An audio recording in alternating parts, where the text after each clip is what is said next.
Jerome Baxter was framed, accused of assaulting a cop. Fake evidence, disabled cameras. It was the usual setup. But attorney Malcolm Watson found something that could take down the entire department. What happened next shocked everyone. But let's start from the beginning. Jerome Baxter, a 22-year-old black man, was walking home with a bag of groceries when he heard a shout. "Hey, hands up!" He froze. Two police officers rushed out of their patrol car. One had his hand on his holster, the other was already pulling out handcuffs. "What's going on?" Jerome raised his hands, looking at the officers. "Don't move! Get on the ground, now!" one of them barked. Before he could say anything, he was shoved face first onto the asphalt. One officer pressed a knee into his back while the other locked the handcuffs around his wrists. "I didn't do anything," Jerome shouted. "Yeah, sure." Officer Keene, a 40-year-old white man, scoffed. "You assaulted a cop. Now you'll explain yourself in court." "What?" Jerome couldn't believe what he was hearing. "It's all on camera, buddy. You'll spend the night in lockup, and we'll see what happens next." A small crowd started gathering. People pulled out their phones, recording. "What are you doing? He didn't do anything," an elderly woman protested. "Back off, or you're all getting arrested," the second officer barked, grabbing Jerome by the collar and shoving him into the patrol car. From the back seat, Jerome saw one of the officers walk over to a street surveillance camera and switch it off. That's when he knew. He was being framed. Police station. Jerome was thrown into a holding cell without any explanation. Through the bars, he saw Keene and another officer rewriting the police report. One of them laughed. "The boss will be happy. Another gangster off the streets. We'll wrap this up tomorrow. The judge is on our side." Jerome sat on the cold bench trying to process what was happening. "I need a lawyer," he said firmly to the officer outside the cell. The cop smirked. "Oh, don't worry, kid. You'll find out everything tomorrow." But Jerome already knew who to call. He dialed the number. "Mr. Watson, I've been framed." The response was immediate. "Hold tight, kid. I'll tear them apart in court." Malcolm Watson stepped into the courtroom, unwavering in his resolve. A black attorney known for exposing police corruption, he had saved countless innocent people from the clutches of the system. Representing the prosecution was District Attorney Tom Langley, a white man with deep ties to the police. He was already savoring an easy victory. "The defendant assaulted an officer during his arrest," Langley began, waving a police report. "Here is the evidence." Malcolm didn't flinch. "Your Honor, I request the full-body camera footage from Officer Keene."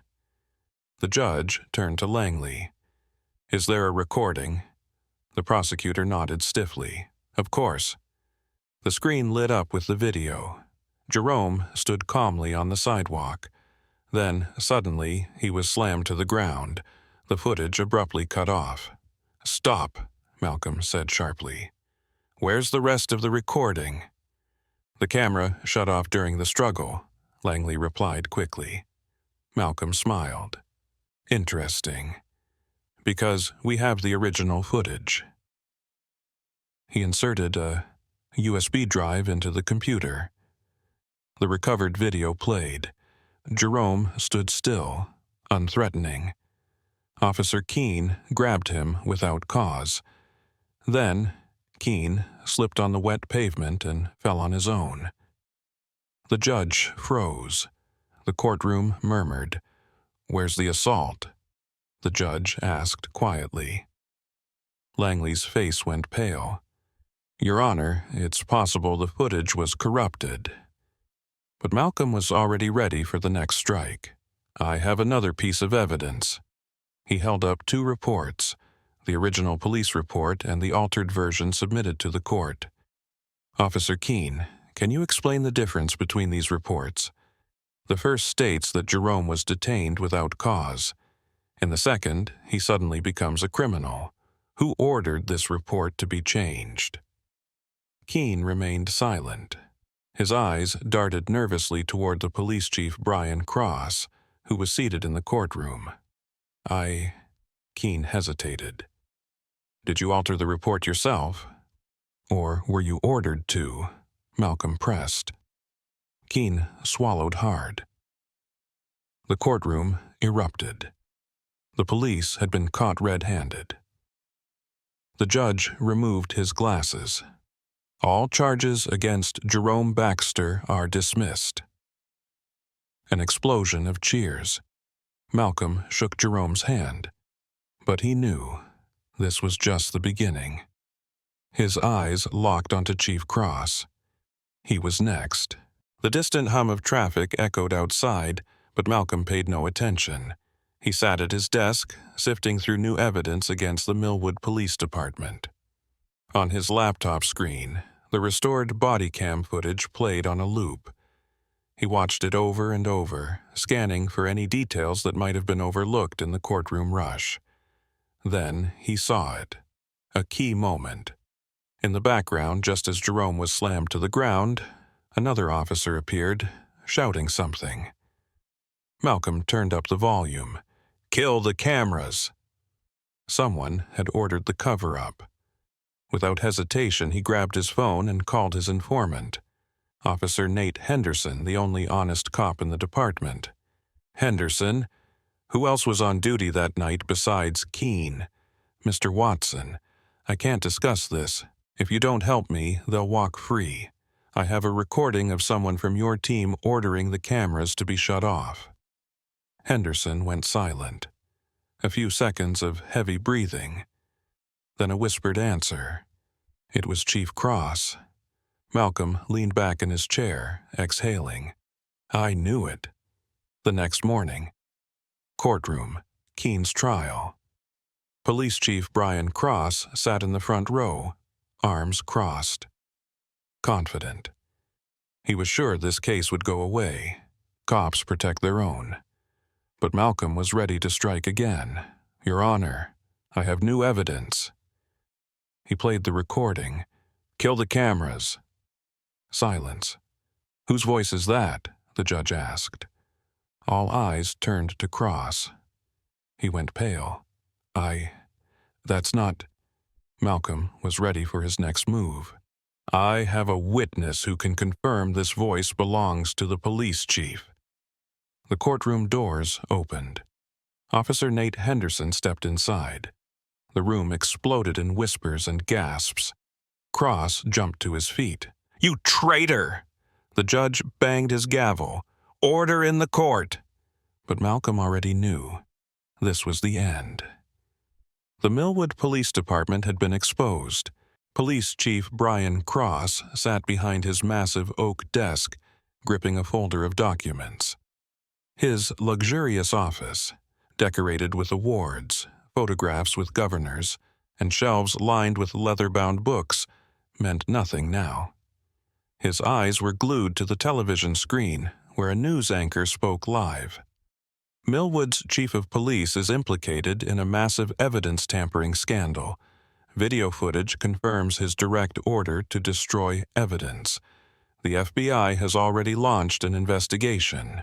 Cross wiped the sweat from his brow. He knew the end was near. Then, the door burst open. Two men in dark suits entered. FBI. "Brian Cross, you are under arrest for evidence tampering, obstruction of justice, and abuse of power. Stand up." Cross slowly rose, his face pale. You can't do this." His voice shook. One of the agents stepped forward. "We can. Your own officers turned on you. Keene and several others struck a deal with the DA. They provided full testimony on your corruption ring." Cross felt his world crumbling. "This is a lie," he snapped. But then came the cold steel. Click, handcuffs. They dragged him out through the front entrance. The police station was surrounded by protesters. and every major news network was broadcasting his downfall live. The crowd roared, "Justice has been served! Corrupt cops must go!" Cross tried to look away from the cameras, but flashes blinded him. It was over. TV studio. Evening. Malcolm Watson sat in a news studio facing the camera. Live broadcast. The whole country was watching.